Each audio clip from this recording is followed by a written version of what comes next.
Engineering a software language, be it a programming language or a modeling language, requires versatile knowledge and software development skills from a language developer, as they have to define its syntax, static and dynamic semantics, as well as implement a tailored integrated development environment (IDE), which is vital for a successful adoption of the language. IDEs should have a syntax-aware editor. They should provide an immediate feedback to the user as soon as the user introduces some form of an error. Moreover, many users expect their IDEs to suggest corrections and have autocompletion, among many other features that are now considered standard in the industry. Certainly, implementing an IDE for a language manually is a very tedious task, and some automation would be very beneficial. Over a decade ago, tools to define software languages together with their IDEs have appeared under the name of language workbenches.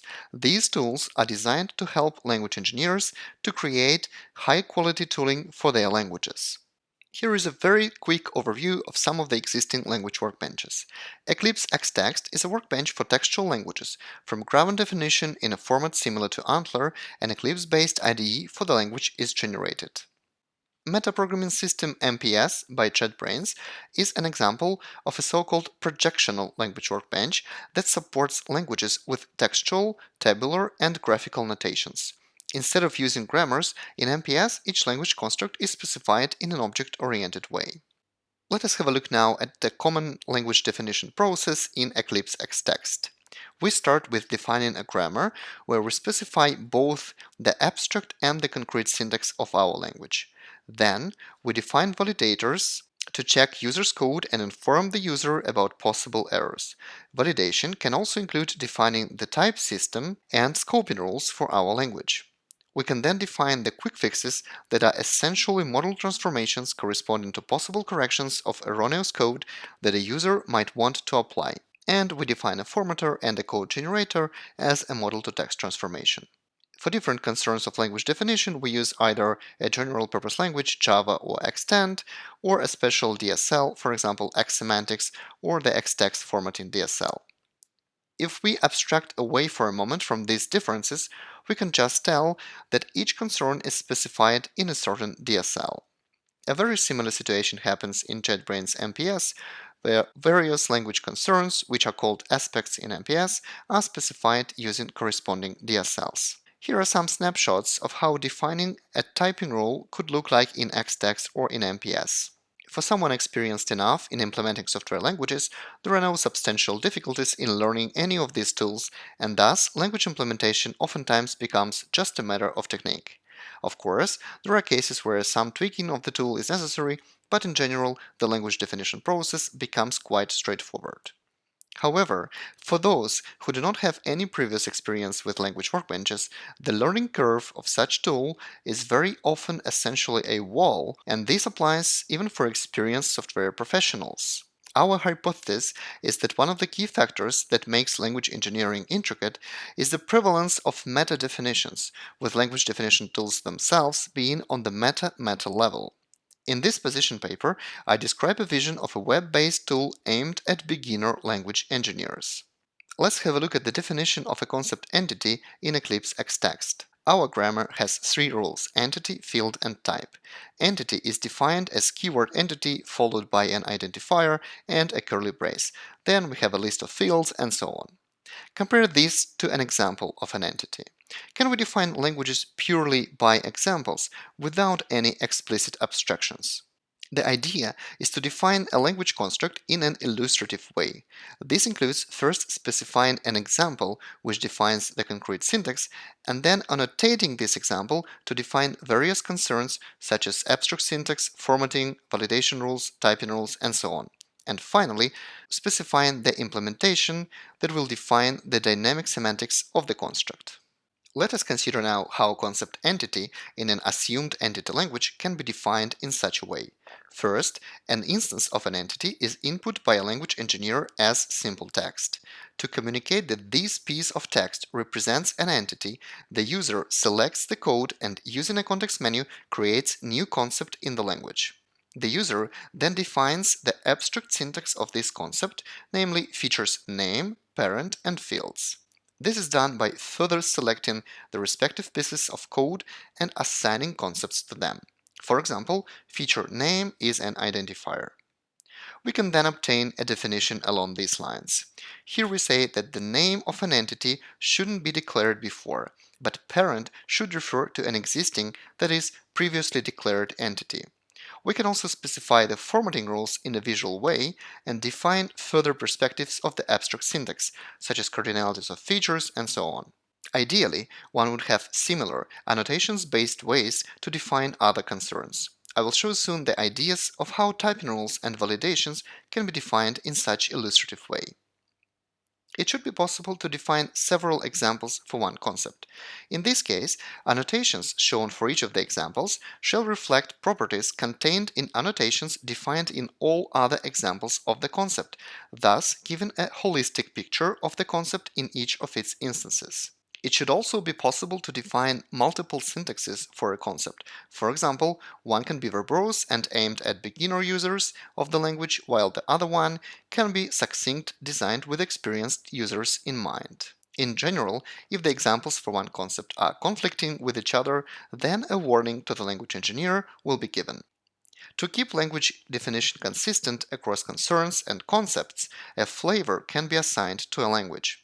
For example, if I define curly braces around blocks, as in this entity definition, and specify that they are taken from the C++ flavor, then blocks, say in if statements or while loops, will have to be defined with curly braces as well. Besides specifying complete code examples, a language engineer can mark a particular fragment of an example to be the definition of a concept. For instance, one can define concept assignment statement within an entity declaration and only mark the code corresponding to that assignment statement. Here we have an example of Miss Grant's controller from Martin Fowler's book on DSLs. As previously, we start with giving a sample code and then annotate it. Here we would annotate a transition rule by saying that the when event feature is an existing identifier corresponding to an event, and the feature new state should be an existing identifier which is a state. We can also see how cardinalities are defined. For example, here we specify that a state definition should have at least one transition specification. Here we see how we can define enumeration in an illustrative way. For example, the value of the first token can only be public, private, or protected. Keyword final here is made optional. A custom validation method myCheck is associated with token G. And this token here must be an entry in a JSON object returned by this REST API. It should also be possible to move features and annotations around within a concept or to a different concept using drag and drop. Yet another annotation perspective shall be used to define typing rules. The idea is to have a predefined set of possible type meanings, and the language engineer will assign those meanings to types used in their language. Here we see three different annotation perspectives for concept field declaration. We name the features, we specify their concepts, and define typing rules. This specification tells that one first needs to compute the type of feature init, store it as type 1, and then assign this type 1 to the type of feature name by copying it from the feature init. And here we have an example of a rule that only checks whether certain types are compatible. This is an example of an integer field declaration, and the type of feature init must be number. For each code example that the language engineer has defined, an output associated with that example must be specified. Here we have concept send statement of an assumed financial DSL. This concept is transpiled into JavaScript in a way that the feature's amount, currency, and payee are directly emitted into the output code. In this trivial case, language engineer would only need to provide the desired output string, and the annotation of the features can be done automatically based on the textual equivalence to feature values in the example. In a general case, one can imagine defining transformation rules that provide a mechanism to annotate output code with template conditions and loop in spirit of template expressions of Eclipse Expand, for example. All of this is imagined to be a web-based tool whose interface could resemble a standard IDE. The left pane would contain a list of examples. The main pane would be split into language definition and sandbox parts. The language definition part is split into an illustrative definition of a concept and its code generator. The sandbox part is used to preview language definitions. It will have a working editor for the language and will run the code generator to output the generated code. Instead of using a conventional IDE layout, one can imagine having a canvas where all the examples of different concepts will be shown. Illustrative language definition shall use a hybrid textual projectional editor with an edit mode and a view mode. When a language engineer inputs and edits code examples, the edit mode with an ordinary text editor is activated, and when there is no textual editing going on, a view mode with rich annotation is enabled. The edit mode provides a freedom of textual editing. The view mode, on the other hand, allows showing code annotations in a way similar to the figures I have used in this presentation. Let us now consider a less trivial example. This is a code in a quiz specification language. A quiz has several questions, and we specify how many points we give for them. I can specify here that these two questions will be worth 5 points each, and an alternative would be to say that they worth 5 points together, for example. These obviously will affect the total number of points for the quiz, which I would like to compare with the number of points mentioned in each of the grading statements. This number here should be less or equal than the total number of points for the entire quiz. I will now show how you can define a validation for checking this condition in an illustrative way. First, we would annotate this example with the abstract syntax. I'm not going into details here, but I show these feature questions that we will use later. Now, the idea is to count the total number of points for this quiz, and do so in an illustrative way. First, in the view mode of the hybrid editor, each token in a line will be put into a cell. I'm only showing the cells that matter for our calculation here. Now, I will impose a spreadsheet structure on my code. Each row will be given a number and columns will be given names too, but on the row-by-row basis. In all other matters, the behavior would replicate that of a standard spreadsheet software. I will also define additional cells for my calculations. Similarly to how formulas are defined in a spreadsheet calculator, I will specify that the value of the cell E7 is this formula. If D7 is each, then it's a product of B7 and the number of the questions, and otherwise it is just the value in the cell B7. Now I can define how the total number of points is calculated. Namely, it should be a sum of the cells in the range E6 to E7. These formulas will be then converted into a code in a general purpose language that will become a part of the generated output of the tool. Finally, I can define my validation rule where I say that if the value of A9 is greater than the value of A1, then it is an error. Given a language definition in the way I've been explaining in this presentation, there are several options on how to proceed. First, this definition mechanism can be thought of as a front-end language workbench whose output is a language definition in another language workbench. An alternative is to output a tailored editor, be it textual or projectional.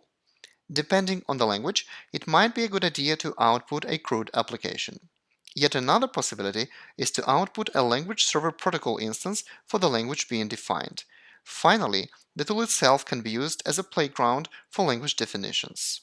One can bring this playground idea further and imagine the proposed workbench as a web-based multi-user platform for defining and using languages.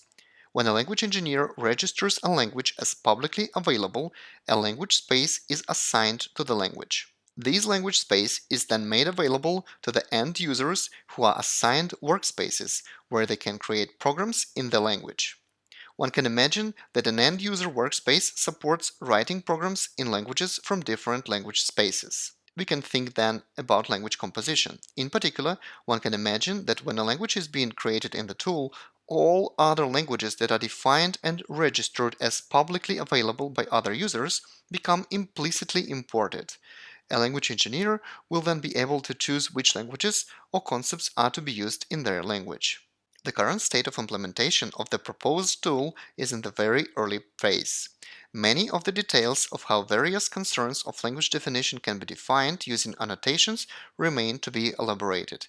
Foremost, this applies to typing rules and scopes of visibility. Thank you for your attention.